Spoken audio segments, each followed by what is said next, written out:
Boa noite, começa agora o Jogo Jogado, os bastidores da política de Campos e da região em debate aqui na redação da Folha da Manhã. Hoje comigo, mais uma vez, o jornalista Luiz Abreu Barbosa, diretor de redação da Folha da Manhã, e o nosso convidado, Roberto Dutra, sociólogo da UENF.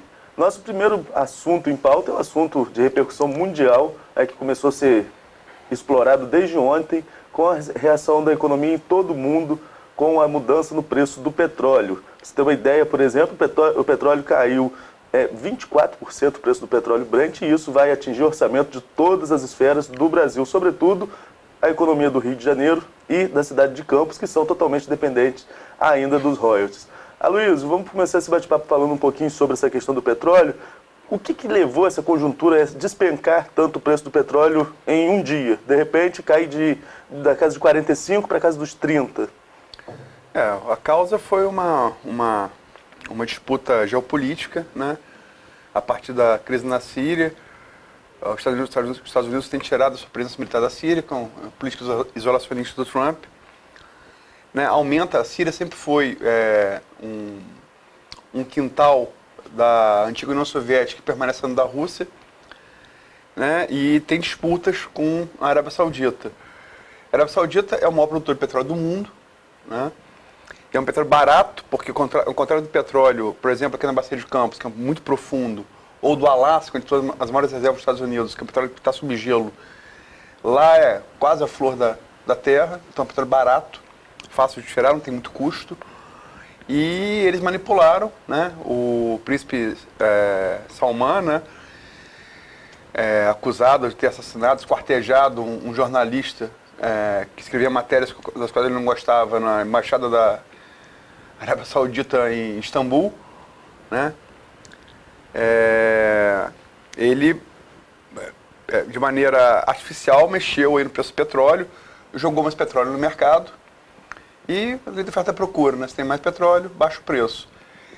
É uma briga geopolítica. Se tem alguma vantagem, que você falou aí, estava correto, estava falando aqui no início, que a maior queda abrupta nos preços do petróleo desde a Primeira Guerra do Golfo, que é em 90 para 91.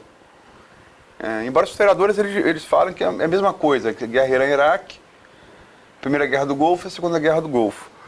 Mas ali é um fenômeno que você não pode controlar uma guerra. Aqui, por ser artificial, a tendência, os economistas todos estão consensuais em falar isso, que ele deve chegar a $40 o barril do petróleo. Ele baixou de ontem para hoje de 45 a 31, bateu 31,52 e fechou 34,56.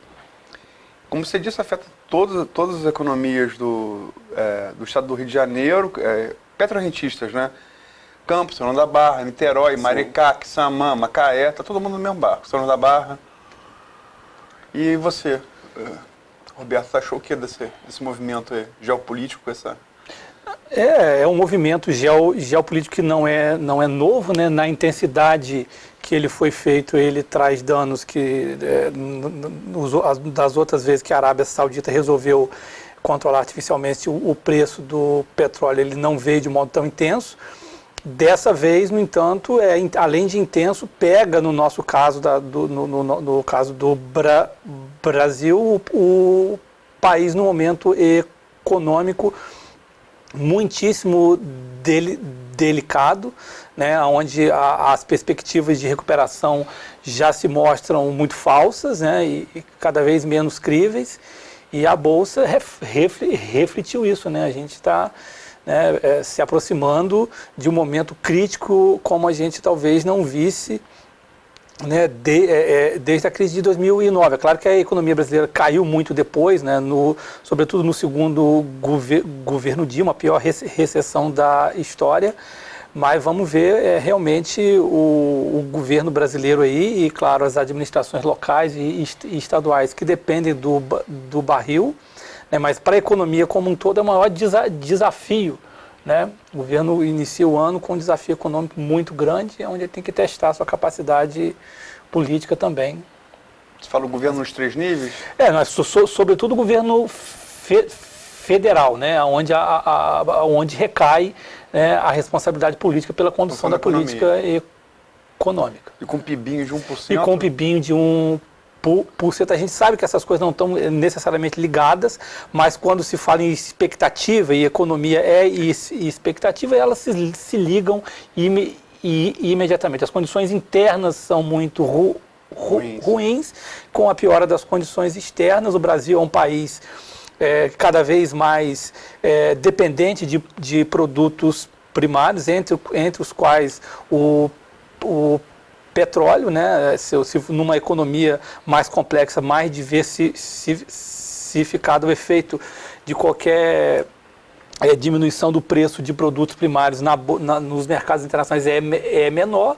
No nosso caso, obviamente, como a gente depende mais desses produtos e vem dependendo cada vez mais há 30 anos, não é uma questão de agora, todos os governos, né, de algum modo, pós-ditadura militar, foram incapazes de fazer qualquer política econômica que revertesse isso, né? E aí a crise afeta muito. Eu estava comentando aqui com vocês antes da gente começar a gravar, né, que o orçamento federal, com toda aquela questão de emenda impositiva, com todo aquele debate que se teve com relação a isso, o orçamento previa o barril do petróleo a 58,96, né? Você cai para 31,13, é um abalo na economia. Não sei se sem precedentes, que como a gente falou, teve 2009 também, essa questão aí da queda do barril de petróleo. Embora a crise seja de 20ita, os reflexos a marolinha, o estouro da bolha foi em 2008. E a marolinha que pra gente chegou em 2009. Dos Estados Unidos, né? Exato. E o que acontece? A gente passou por isso recentemente aqui em Campos, com as previsões, por exemplo, de participação especial que despencaram. Né? As participações especiais que já chegaram aí a ser superior a 100 milhões, né? E caíram para você que lembra o número, né, daquela... Uma matéria de José L. Matias, publicada em agosto, sem IPCA, sem correção, valor nominal, o que torna mais absurdo ainda. Segundo a matéria de José L. Matias, fez um levantamento, uma matéria muito boa, a qual sempre gosto de citar. Rosinha teve, sem IPCA, média, 120 milhões de PECA trimestral. Porque Campos, fala-se muito em royalties, fala-se de maneira equivocada. Campos sempre recebeu mais PE do que royalties. Macaé, por exemplo, recebe mais royalties do que PE. São situações diferentes. Rosinha, média, 120 milhões durante 8 anos. Rafael, nos 2 primeiros anos e meio, média, 40 milhões. As duas últimas foram 16,9 e 5 milhões. Você não precisa ser nenhum matemático ou economista para perceber que tem alguma coisa faltando na equação. 120 para 40, para 16,9 para 5, mostra bem o quadro de falimentar da cidade. E como o Roberto falou também, né, tem aquela questão, a questão da dependência, que não é uma questão de agora, mas é uma questão que ainda, você ainda caminha durante muito tempo ainda dependente dessa receita, tanto o Estado quanto o município, né? E mais o município até do que o Estado, né? É uma situação trágica, né? O governo Rafael aparentemente enfrentou, né, o pior período em termos da arrecadação com royalties e participações especiais, mas talvez o próximo prefeito enfrente um ainda pior. Porque é bom a gente lembrar que abril agora julga partilha, que está aprovada de amanhã. A contar de amanhã são 50 dias para o julgamento do Supremo Tribunal Federal da partilha dos royalties, né? O Rafael, quando recebeu essa PE em queda, a menor PE que a gente está falando aqui, a segunda menor da história, ele falou que era um cenário já se pensando no pós-partilha de royalties. É assim que deve ficar, caso a partilha passe, né? Então, acho que é o que o Roberto vem falando. O próximo prefeito, independente de quem seja o Rafael reeleito, que é pré-candidato a prefeito, seja que é pré-candidato à reeleição, seja outro nome que assuma a prefeitura, acho que a maior preocupação é nesse viés econômico, sobretudo para se desvincular dessa dependência de royalties. Agora, como fazer isso sem poder mexer em alguns aspectos que fica complicado, né? O Ibovespa foi... Esse piada do WhatsApp todo mundo faz, né? Estão chamando de Ibovasco, né? E a PE de Campos está parecida, né? A gente já teve cenário de Flamengo há muito tempo, agora o cenário nosso é de Vasco para pior. Com todo respeito ao Vasco, que é um clube que tem grande admiração. Foi um cenário, talvez tenha sido um cenário de Flamengo sem a gestão financeira que o Flamengo tem, né? É verdade. E aí o cenário que demora a dar frutos, né? O Flamengo demorou mais de 5 anos. Demorou mais de 5 anos. E esse encontro aí de Trump com Bolsonaro, você viu, Roberto? Eu vi pouco. Eles trataram apenas de alguns acordos militares. O que é que envolvem esses acordos? Base de Alcântara, a formulação daquele negócio da utilização da base de Alcântara, porque por um motivo geográfico é o melhor lugar para você lançar satélite, né? Você lança no Equador, próximo, que aí o satélite lançado dali, ele entra em órbita, pega um puxo mais rápido, né? Pela rotação da... Se bem que a Terra é chata, né? Mas enfim, para quem crê que a Terra é redonda, ele funciona mais rápido, porque está no meio do planeta. No caso desse acordo, ele é feito sob a premissa de que a Terra é redonda. É redonda, né? Desse acordo, Bom lembrado. É. Porque ajuda, realmente ajuda. Você poupa combustível para ele tomar impulso. Ele vai no meio do planeta e é rodado mais rápido. Enfim, foi no condomínio do Trump, né? No condomínio. Assim, a postura, né, no lugar do Bolsonaro realmente não há, né, para o perfil de alinhamento internacional que ele traçou para a política e para o governo dele desde o começo, não há nada de novo, né? A crença de que, né, a postura mais subserviente, de maior prontidão a servir, né, em relação aos Estados Unidos vai ser aquela que trará os maiores benefícios. Não cabe nem denunciar, né? Eu considero isso uma postura obviamente esdrúxula e que envergonha o país, mas não é uma questão, né, de sair bem ou mal na foto, é uma questão da efetividade dessa política externa, nenhuma. Como o filósofo Mangabeira diz, com quem eu gosto de pensar bastante, né, na história, né, a coragem e a altivez nem sempre é premiada, mas a subserviência e a submissão são invariavelmente castigadas. Então não precisa entender de política externa e nem entrar nos detalhes exatamente, porque é uma continuidade, né, de uma posição muito pouco promissora. Agora também a gente já está caminhando aí para, a gente está falando de outubro de 2020, que a gente vai entrar daqui a pouco. Novembro. Mas tem novembro também, né? Vocês estão acompanhando as primárias. Eu estava até conversando com a Luísa que eu gosto desse modelo de eleição americano, mas esse ano eu estou vendo meio de longe, não estou acompanhando tão de perto. Vi um pouquinho sobre a superterça. Eu queria saber de vocês as impressões que vocês estão tendo dessa configuração. O que você está achando, Zé? Fala. Bem, eu tenho uma postura realmente muito crítica em relação ao modo como as eleições presidenciais americanas são feitas, né? Ela nos remete a um debate inicial da própria fundação da democracia americana pelos pais fundadores, o debate dos federalistas, dos quais haviam basicamente duas posições. Uma que venceu, que era de que a democracia americana deveria ser constituída por instituições que freassem, né, a vontade popular rumo ao centro do poder. Isso, na prática, significava, obviamente, bloquear o voto direto, criando esses mecanismos, né, sobretudo mecanismos do colégio, né, e que serve, então, para filtrar, né, posições ditas mais radicais e favorecer sempre, em ambos os lados, uma posição mais centrista, né? Então, aparentemente, não é só o Partido Democrata americano que está em xeque, né, há muito tempo já, mas a própria, os mecanismos de filtro da vontade popular, e vem, né, como no passado, o atual presidente, e rompe o Trump com esse mecanismo, de certo modo, um candidato outsider. Aparentemente isso não vai, né, o contraponto do Sanders no Partido do Trump no Partido Democrata seria o Sanders, um radical, né, de esquerda, e que aparentemente não vai conseguir, né, o êxito que o Trump, pelo menos aparentemente, tudo cedo ainda, cedo ainda para dizer, né, mas está entre o Biden e o Sanders, né? Eu concordo com a visão de Roberto. É bom lembrar, com um exemplo prático que ele está falando, não precisa ir lá no século XVIII, mas aqui, agora o mais recente, 2016, Hillary Clinton venceu com 3 milhões de votos a mais do que o Trump. E o Trump foi eleito presidente, é votado do colégio eleitoral. O que é talvez irônico é que Thomas Jefferson pensou no sistema de filtros para impedir que um populista chegasse ao poder. Isso talvez é uma ironia de um dos grandes pais fundadores, e também um dos mais radicais. Thomas Jefferson era bem radical, chegou a propor que a Constituição fosse mudada de 20 em 20 anos, ele era bem radical. George Washington, Benjamin Franklin eram mais contemporizadores, né? Eram mais, fugiu o adjetivo agora, eram mais... conciliador? e conciliadores, eram mais moderados. Moderados. Moderados. Né? Mas ele criou esse filtro para impedir que um populista chegasse ao poder. E o que temos hoje é um populista no poder, gosto disso ou não.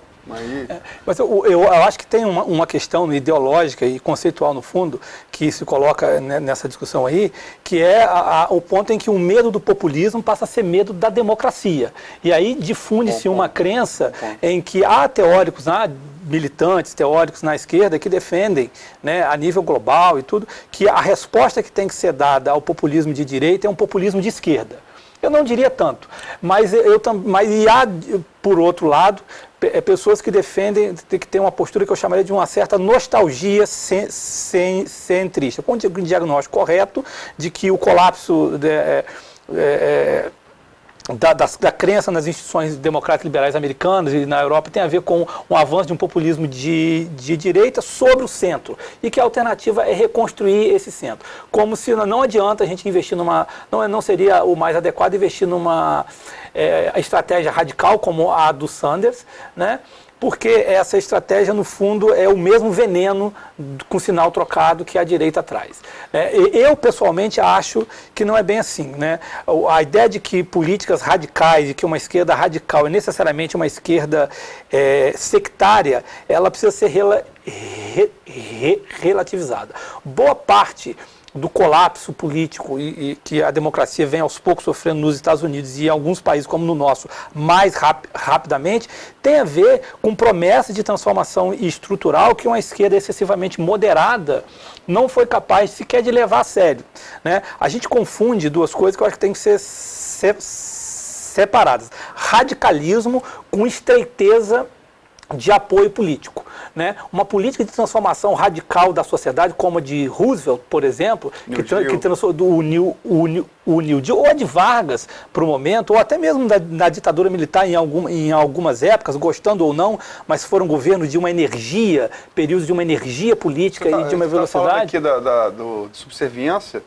É bom lembrar que Angra 1 e Angra 2 existem, porque existiu um general que tocou um F pontinho para os Estados Unidos e fechou acordo com a Alemanha. Exatamente. Temos Angra 1 e Angra 2 por disso. Que foi radical, né? Radical nesse ponto. Mandou o F pontinho para os Estados Unidos. E é um tipo há exemplos de que políticas radicais, como as de direita, né, conseguem não ser economicamente irracionais e ter um amplo apoio político. É radical a proposta do Sanders de criar uma espécie de um SUS nos Estados Unidos?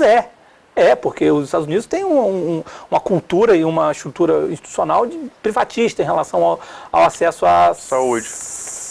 Mas como vislumbrar uma mudança do perfil de apoio político da classe média e dos pobres americanos sem que o Estado sem que a esquerda consiga ser radical em alguns pontos? Então, eu fico tomando já posição nisso, né? Eu sou um simpático do Sanders, acho que o centro democrata, né, o liberal, ele não tem nada de novo, né? É capaz de oferecer. Eu acho que uma das coisas que está mais ou menos desenhada é que o Trump não teria muita dificuldade de ganhar do Biden no sistema do colégio, né? Então, um pouco de Sanders. Os analistas dizem que Biden tem mais chance que Sanders. Tem mais chance que Sanders. Os outros analistas, todos os analistas também disseram que Hillary ia ganhar e perdeu. Então, a gente está meio... Tem que esperar novembro. Eu só acho o seguinte, tudo que foi falado aqui, eu concordo e discordo de algumas coisas que o Roberto colocou, e eu particularmente prefiro o Biden, embora ache que o Biden era a bola da vez em 2016, ele teve um problema pessoal, perdeu um filho e... Sim. E é coisa da vida, ele se desgostou. O filho que, inclusive, o Trump acusou de ter feito negociatas na Ucrânia e foi acusado de impeachment no Congresso. É esse filho que ele perdeu, o Biden. É o vice de Obama, foi o vice de Obama durante 8 anos, né? Tem muita experiência internacional, né? E agora, eu acho que se essa crise nova vier, que está anunciada desde o coronavírus, crise favorece radical, crise não favorece moderado. Embora eu prefira o Biden, mas no momento de crise, se a história prova uma coisa, que no momento de crise os radicais eles têm ascendência, né?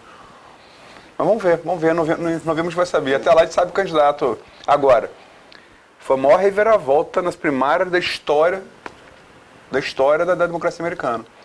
eles têm um pouquinho de história. Desde o século XVIII eles elegem presidente de 4 anos. Uma guerra civil, 2 guerras mundiais, guerra do Vietnã, guerra da Coreia. A guerra civil deles foi um negócio... A pessoa não tem noção do que foi aquilo. Década de 60 do século XIX, morreu mais gente na guerra civil deles, guerra de secessão, do que morreu na primeira, segunda, Vietnã, Coreia, tudo junto. Foi um assassínio e ainda assim fizeram a eleição de 4 anos. Então, se é a maior reviravolta das primárias na história, e eles têm 300 anos disso, né, eu acho que é relevante. É relevante. A eleição para acompanhar de perto, para quem gosta de política, então... Só para terminar, sei que ele encerrou muito tempo, mas a ambição do Trump é ganhar também no voto popular. É declaradamente. Ele tem a ambição de ganhar no colégio eleitoral, mas dessa vez ganhar no voto popular também. Um desafio, né? A gente falar em desafio, nós vamos falar daqui a pouquinho no próximo bloco sobre as eleições de campus, a configuração do cenário, tem algumas informações de bastidores importantes dos últimos dias e a gente volta já já com essas informações.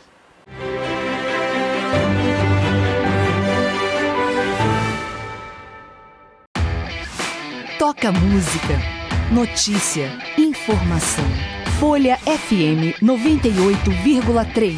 Chegamos trazendo conteúdo de primeira. Jornalismo, música e muito mais. Do jeito que a Folha faz. Nova rádio Folha FM 98,3. Sintonize. Compartilhe. Folha FM. A rádio que toca você.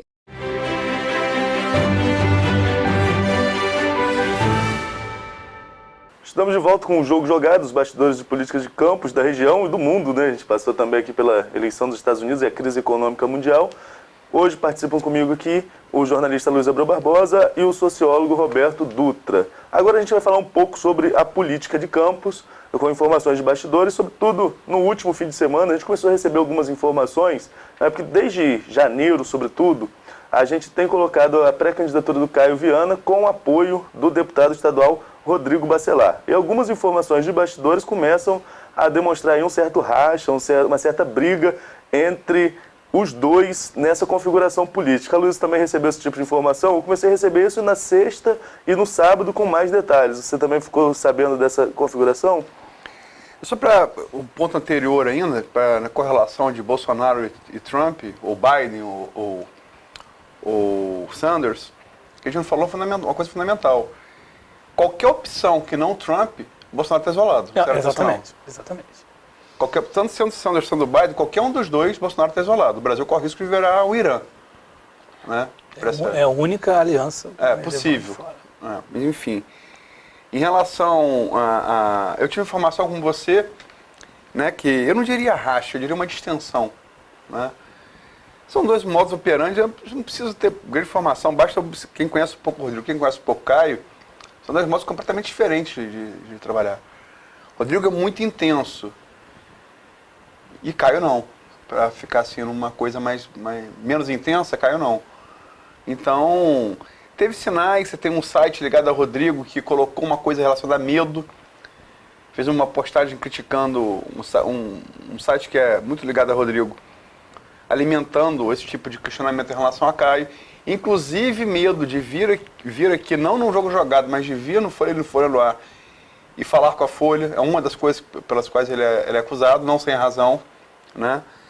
Mas você falou com a gente do grupo, eu não. Qual é a informação que você tem lá de dentro? Não, a informação que tem lá de dentro é que realmente aconteceu algum tipo de distensão, sim. Teve, sim, esse atrito entre os dois.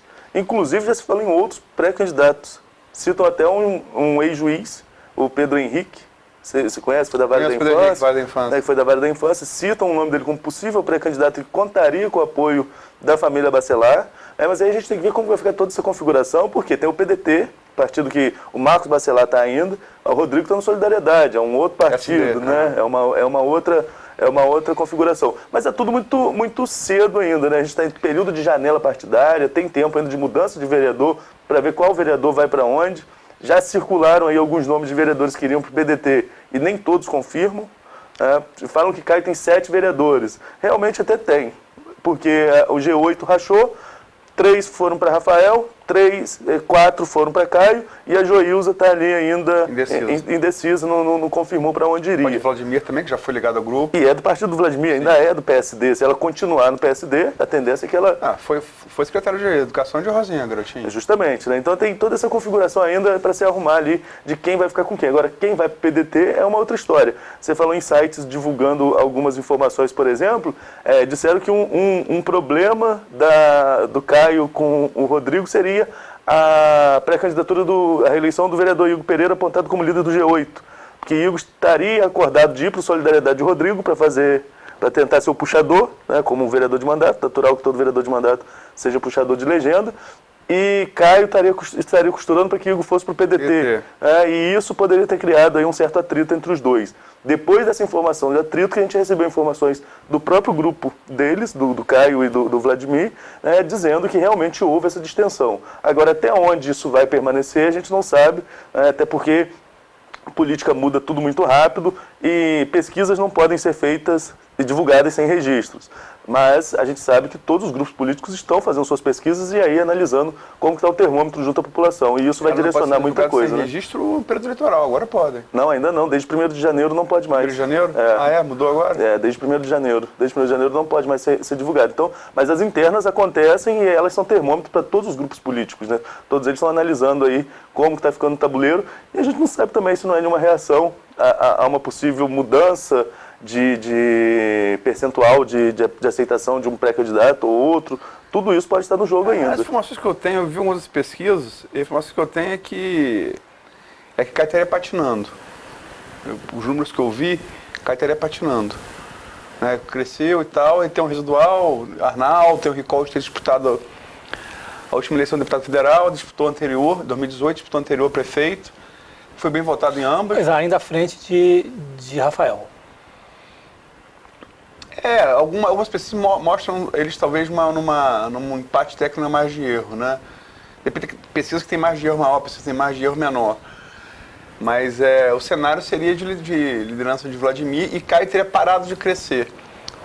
Não, porque não precisa ser, eu falo isso algumas vezes, não precisa ser analista político que Caio joga, chegar ao segundo turno e não baixa a rejeição. Rafael tem rejeição alta como qualquer governo tem. Né? E no período de crise financeira muito mais. E Vladimir carrega a rejeição, que ainda é muito alta do pai, embora já tenha sido maior. Até porque está distante, o pai vai ficando distante e vai diminuindo a rejeição. Agora, você já fez críticas duras ao pré-candidato Caio Viana nas redes sociais, né? Já. Você teve no PDT, teve dificuldade de material de campanha na campanha do Ciro. Como é que foi essa história? A crítica é o seguinte, que eu mantenho, claro, o material de campanha é só um sintoma empírico, né, do problema maior. O problema maior é o PDT, um partido importante na história política do estado do Rio, de Campos, né, que Brizola tinha um carinho todo especial por Campos, se decepcionou inúmeras vezes, o que não o impediu de tentar reconstruir o partido, ora, né, com Garotinho, ora com Arnaldo, né, e Brizola realmente não teve sorte aqui. Né, o PDT esteve no poder durante muito tempo, teve um tamanho muito grande aqui e tudo, mas não conseguiu legar, né, embora já figuras históricas na cidade que a gente poderia citar, um perfil trabalhista, sempre estiveram lá, mas não conseguiu construir, né, a transição, né, ao longo do tempo para um partido de um perfil ideológico, né, que honrasse as bandeiras históricas. Em 2018 nós tivemos a candidatura do Ciro Gomes, né, que depois da morte do Brizola foi o momento de maior protagonismo que o PDT teve a nível nacional, uma candidatura que ficou em terceiro lugar, ainda é hoje uma das lideranças da oposição. Né. Eu não sou filiado ao PDT, nunca fui, mas participei da campanha do Ciro, tenho uma simpatia política por ele muito grande ainda, e obviamente cogitei, né, não só de entrar para o PDT, mas de construir aquilo que o Ciro chamava de uma corrente de opinião mais esquerda, mais arejada, que conseguisse refletir e pensar sobre questões, né, que pudessem ampliar. Né? E aqui o Caio era candidato a deputado, obviamente eu não sou nenhum ingênuo, mas a gente também sempre dá o benefício da dúvida. Sabia que o PDT era administrado como um condomínio de familiar, né? O Caio e a família dele, ou uma parte dela, e na campanha o que se viu foi um candidato, sequer o nome do Ciro aparecia no material de campanha dele, não havia nenhum material do Ciro no diretório estadual do PDT, e o único evento organizado, né, em torno da campanha do Ciro aqui foi organizado por militantes virtuais, entre os quais eu, e o Caio sequer foi convidado, claro, sequer deu as caras. Então o descompromisso de um candidato, né, a prefeito de uma cidade como Campos, com as bandeiras do partido, a identidade organizacional do partido, figuras importantes à candidatura que pretendiam ser candidato a vereador pelo PDT, com propostas de políticas públicas, eu não posso citar o nome aqui, já desistiram, né, do PDT. Claro que não dá para culpar só o Caio, aí é porque que a direção regional do partido, porque que o partido, né, que critica muito o PT corretamente a nível nacional, não faz o trabalho de casa que o PT sempre fez a nível municipal, podemos criticar aqui ou outro lugar, mas é um partido que se organiza, né, e que não se reduz a um condomínio familiar. Então, e a postura, como o Caio, não é intenso, né? Você procura o candidato, não sei se ele não foi porque ele não tinha interesse político ou porque não tinha energia a ser investida também naquilo. Então, a ausência dele, né, na candidatura, embora tenha sido bem votado até, foi bem votado, né, mas para mim ficou essa impressão de alguém que não tem o menor compromisso. A gente sabe que política municipal não é organizada só em torno de partidos, a vida real, a política, as negociações, mas um perfil, né, ideológico mínimo, né, uma cara, né, para a eleição de executivo é importante, sim. O voto para executivo é sempre um voto do coração. As pessoas votam, né, se identificando alguma coisa. Eu olho para cá e o que eu vejo nele? Que tipo de perfil ele me transmite? Educação, a bandeira histórica do PDT? O que ele representa disso? A família, o PDT, quando governou Campos, o que fez pela educação aqui? Não fez nada. Num período de muita bonança financeira. Então, eu realmente nunca, né, já até no começo, nutri alguma possibilidade, um jovem que pode se desgarrar do legado familiar, fazer alguma coisa nova, mas hoje eu não vejo, né, já desde as eleições de 2018, eu não vejo nele nenhuma esperança nesse sentido. Não teria meu voto de modo algum. Só em relação ao Caio e Rodrigo, lógico que os movimentos de para onde vai determinado vereador. Agora é bom lembrar que Caio liderava as pesquisas registradas da série histórica do Pro 4 até o momento que perdeu o apoio do Arnaldo. Em agosto. E ali ele desidratou até. Ele liderava, ele estava na frente do Chicão e na frente de Rafael. Perdeu o apoio de Arnaldo, esse voto não foi transferido da Podia, que Arnaldo apoiou, e foi todo para Rafael, claramente. Isso é um fenômeno que existiu, isso é um fato. Então, perder um apoio de novo, um apoio de peso, você tem que aprender com as lições, com os erros, né? Porque foi isso que determinou, talvez mais do que qualquer outra coisa, a eleição de 2016, né? Municipal de Campos. Então, perder o apoio dos Bacelar, que além da expertise política que eles têm, dessa intensidade que eles têm, goste ou não, de alguns métodos, mas eles têm. Realidade política. Né? Eles são intensos, vem daquela política de sindicato, né? Eles são intensos, são muito desassombrados, é um pessoal muito, né, corajoso, até fisicamente não foge necessário. De nada, né? Não foge, Embora foge coisa pior. O Bacelar deu posse a Mocabe com a Polícia Federal ali armada dizendo que não ia dar. Ele deu a si mesmo. É um sujeito que não tem medo de. Uma pessoa que não tem medo do policial federal armado vai ter medo de quê? Bacelar, só por essa característica, é um cara que eu muito admiro. É um sujeito de coragem, isso ninguém pode negar. Mas, para além disso, tem toda a estrutura partidária também de Rodrigo. Esse partido dos médios e pequenos que ele está amarrando é Rodrigo. O apoio de Siciliano é Rodrigo. O Siciliano nunca falou, vou apoiar Caio. O Siciliano falou em maio de 2019 e voltou a falar agora na festa de Santa Amaro com você e com o Aldir, vou apoiar o candidato de Rodrigo. O Rodrigo, pelo que você está falando, é o principal operador político da aliança em torno de Caio. Sim. Um problema com ele é um debacle talvez tão importante, como repetindo, né, como foi com o pai, né? Exatamente. Talvez não a nível de voto, mas a nível de estrutura da campanha, de articulação da campanha. O Rodrigo é um grande articulador. Gosto ou não, respeito, mas é um grande articulador. Lembrando que a gente tentou falar com o Rodrigo, pelo menos eu tentei pela manhã inteira, não consegui ainda, vamos ver Até o fim do dia a gente consegue um retorno do deputado Rodrigo Bacelar para esclarecer essa situação. Você também tentou? Mas aí os Bacelar, eles só falam quando... Mas falam, né? Mas quando não interessa. Quando não interessa tanto, eles preferem ficar em silêncio. E agora a gente está chegando ao final, a gente falou muito da pré-candidatura de Caio. Como que vocês estão vendo se arrumar as outras pré-candidaturas? O Silênio Tavares, jornalista, e o Murilo Diegues, empresário e colunista, foram entrevistados pelo Aloysio na semana passada no Folha no Ar e acham que qualquer projeção antes da questão da partilha dos royalties, que a gente citou no bloco anterior, seria precipitada, que tudo vai depender da decisão do Supremo Tribunal Federal com relação à partilha dos royalties. Vocês concordam com essa análise? Sobretudo você, Roberto, acha que vai realmente ficar a partir dessa solução ou uma pré-solução para a economia de campos para a gente começar a configurar realmente o tabuleiro de 2020?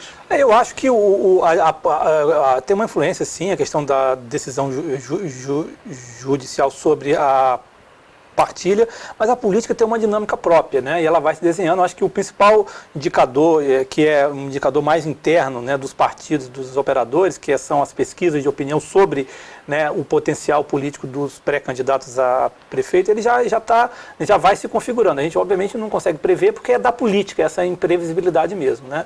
A questão da arrecadação municipal, obviamente, se aumentar, né, mas acredito que o governo municipal não tenha boas perspectivas disso interna, obviamente favoreceria ao governo municipal, que vem com a popularidade muito baixa, né, uma dificuldade muito grande de enfrentar o desafio da reeleição para o prefeito Rafael. Né? Agora, o problema dos royalties é maior para o pensamento administrativo que o candidato vai ter, mas isso nunca é uma preocupação, infelizmente, levada e tratada com seriedade nas campanhas. O próximo prefeito de Campos certamente tem medo de ser o próximo prefeito de Campos. Eu até fico me perguntando se o Vladimir vai trocar um mandato de deputado federal tão bem conduzido, com praticamente reconhecimento quase unânime no município de que tem sido um mandato muito bem feito, por um desafio que ele não vai poder deixar de colocar na conta da própria família, né, por exemplo. Né? Eu acho que essa questão dos royalties é mais uma questão do que o candidato vai, como é que ele vai montar já o desarme de uma bomba que está esperando e que já está tendo que ser enfrentado pelo prefeito atual. E tem a Gil Viana, que a gente falou aqui, né, Gil? Tem sempre, o bolsonarismo teve mais de 60% dos votos no segundo turno, que é impressionante. A eleição desde 89 sempre foi apertado aqui em Campos. Foi uma lavada, né? Se eu não me engano, não vou afirmar com vocês, mas se eu não me engano, foi a maior diferença que já existiu em segundo turno de presidente aqui em Campos. Né? Ele conta, assumindo agora o PSL como a bancada da Alerj, do PSL, que é a maior bancada da Alerj, em fazer uma ponte ali entre o bolsonarismo, que está rachando, com o PSL, que quer ficar, né? Que é aliado ao governo, mas não ao governo federal, o governo Wilson Witzel, também não pode ser desprezado. Foi vereador, né? Teve ligado ao grupo de Garotinho, rompeu até com coragem naquele momento da venda futura, falou que não votaria, foi um momento corajoso, falando de coragem de Bacelar, foi corajoso o Juviana também. Gosto ou não do apoio dele ao bolsonarismo, mas a posição pública assumida. Rafael, acho que a máquina não pode ser desprezada. O João falou isso hoje, né, na entrevista no Folha no Ar. De modo algum. A máquina não pode ser desprezada e pode virar, na opinião dele, o deputado estadual João Peixoto, que tem aí vasta experiência, sobretudo em eleição proporcional, né? Ninguém se reelege tantas vezes sem saber fazer cálculo, né? Depois que mais teve eleição em Campos. Então, ele estava falando ali que não dá para desprezar a máquina ainda, né? Ainda tem tempo para a máquina, na visão dele, da máquina... Sobretudo se Caio patinar, como parece que você está dizendo aí, porque considerando que Vladimir está garantido no segundo turno ou um candidato do grupo, né? Então o PT também, como você foi filiado, como é que você está vendo o PT? O PT em Campos? O PT tem 3 pré-candidatos, aparentemente. Um ia para ser vereador, o Zé Maria falou que continua sendo, né? O Zé Maria Rangel, o Odisseia e o Hélio. Eu acho que são pré-candidatos que, acho que talvez o interesse do PT seja o mesmo do bolsonarismo. A única chance do PT, né, que tem menos que o bolsonarismo, mas os dois acho que apostam num cenário parecido, que é um cenário bem esquisito, de nacionalização ideológica de uma eleição municipal. O que seria um candidato do PT hoje? O PT é um partido que tem uma rejeição enorme, né? Sim, sim. Mas, obviamente, tem uma projeção também grande.